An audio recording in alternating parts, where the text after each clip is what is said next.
اللہ ہی اللہ کیا کرو، دکھ نہ کسی کو دیا کرو، جو دنیا کا مالک ہے نام اسی کا۔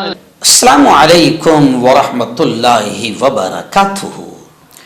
آئیے ناظرین، آج بات کرتے ہیں مفتی سلمان اظہری کی تکلیفیں بڑھتی ہی جا رہی ہے، مشکلات میں مزید اضافہ ہی ہوتا جا رہا ہے۔ جی ہاں، مفتی سلمان اظہری جنہیں گجرات پولیس نے گرفتار کیا، یہ وہی گجرات ہے جہاں پر بلقیس کے ریپ کرنے والے اور بلقیس کے معصوم بچوں اور خاندان کے قتل کرنے والے بھی آزاد کر دیے گئے تھے۔ یہ وہی گجرات ہے۔ بلقیس کے قاتلوں اور ریپ کرنے والوں کو آزاد کرنے کے بعد حکومت نے پھر گجرات میں یوں سمجھیے کہ الیکشن جیت لیا، بی جے پی نے الیکشن جیت لیا، لیکن پوری دنیا نے بی جے پی پر تھوکا کہ یہ وہ گجرات ہے جو ریپ کرنے والوں کو آزاد اور رہائی کے لیے کوشش کرتا ہے اور چھڑانے میں اور رہا کرانے میں کامیاب بھی ہو جاتا ہے۔ یہ وہی گجرات ہے۔ اور اسی گجرات کے نریندر مودی جو بات کرتے بیٹی بچاؤ اور بیٹی پڑھاؤ کی، انہی کی اسٹیٹ میں بیٹیوں کے ریپ کرنے والوں کو آزاد کروانے کی پوری محنت بی جے پی کر لیتی ہے۔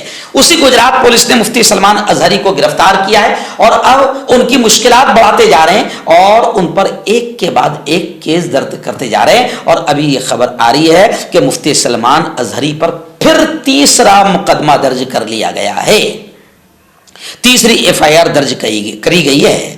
گجرات کے اراولی ضلع کے موڈالا ٹاؤن پولیس اسٹیشن میں ان کے خلاف، یعنی مفتی سلمان اظہری کے خلاف اشتعال انگیز بیان اور ناانصافی کو لے کر ایک شکایت ملنے کے بعد پھر کیس درج کیا گیا ہے۔ اچھا، اس معاملے میں جو تیسرا جو ایف آئی آر درج کی گئی ہے، اس معاملے میں خود موڈاسا ٹاؤن کا پی آئی فریادی بنا ہے۔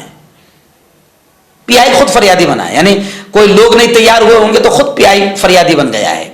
یعنی آپ سمجھ سکتے ہیں کہ کتنی ناپاک حرکتیں چل رہی ہے۔ اب اراولی پولیس بھی ان کی گرفتاری کا مطالبہ کرے گی۔ اور میں اب آپ کو بتا دوں کہ اشتعال انگیز بیان دینے کے الزام میں گرفتار مولانا مفتی سلمان اظہری کو منگل کو گجرات کے جوناگڑھ کورٹ میں پیش کیا گیا تھا۔ وہاں سے عدالت نے مولانا کو ایک دن کی پولیس ریمانڈ میں بھیج دیا تھا۔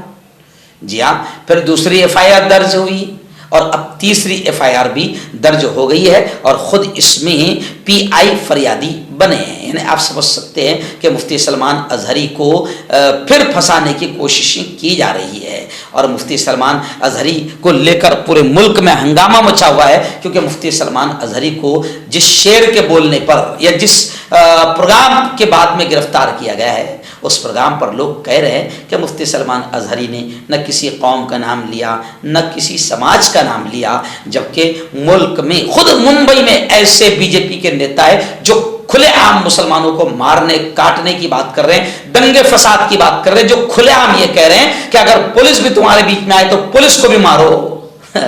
مگر ایسے تمام آتنکی آزاد گھوم رہے، ان پر کوئی کاروائی نہیں ہو رہی ہے۔ بس ان تمام چیزوں کو دیکھ کر لوگ یہ کہہ رہے ہیں کہ ملک سے قانون بھی ختم ہو گیا، ملک سے سنویدھان بھی ختم ہو گیا، ملک میں جس کی لاٹھی اس کی بھینس کا معاملہ چل رہا ہے اور قانون کا سنویدھان کا مذاق بنایا جا رہا ہے۔ اس لیے ملک کے انصاف پسند سچے اور اچھے ہندو بھی اس وقت کی حکومت پر تھوک رہے ہیں کہ یہ کیا چل رہا ہے۔ اور ملک ایسے نہیں چلے گا، ملک سنویدھان سے چلے گا، ملک قانون سے چلے گا، ملک سنویدھان سے چلے گا۔ اور ملک میں اس وقت سنویدھان کو سائیڈ میں رکھ کر قانون کا عدالتوں کا بھی مذاق بنایا جا رہا ہے، جیسے کہ ہلدوانی میں ہوا۔ سپریم کورٹ کا اسٹے کے باوجود دھامی نے مسجد اور مدرسے پر بلڈوزر چلوایا اور پھر شوٹ آؤٹ کا آرڈر بھی دے دیا، جس میں 6 مسلمان شہید ہو گئے ہیں۔ یعنی اب دنیا دیکھ رہی ہے، اب انٹرنیشنل لیول پر تمام ملکوں کو آواز اٹھانا چاہیے کہ ہم جو کہہ رہے تھے کہ بی جے پی کے آنے کے بعد ملک میں امان ختم ہو گیا، ایکتا ختم ہو گئی، شانتی ختم ہو گئی، ہندو مسلمانوں میں فساد دنگے بڑھائے جا رہے ہیں اور الپ سنکھیان اور مائنورٹی پر ظلم کیا جا رہا ہے اور مائنورٹی کو یک طرفہ کارروائی کر کے نشانہ بنایا جا رہا ہے اور پولیس بھی اب ہندوتوا بن گئی ہے۔ تو یہ تمام چیزیں جو کہی جا رہی تھی، اب وہ پوری دنیا اپنی آنکھوں سے ہوتا ہوا دیکھ رہی ہے کہ ہندوستان میں کیا چل رہا ہے۔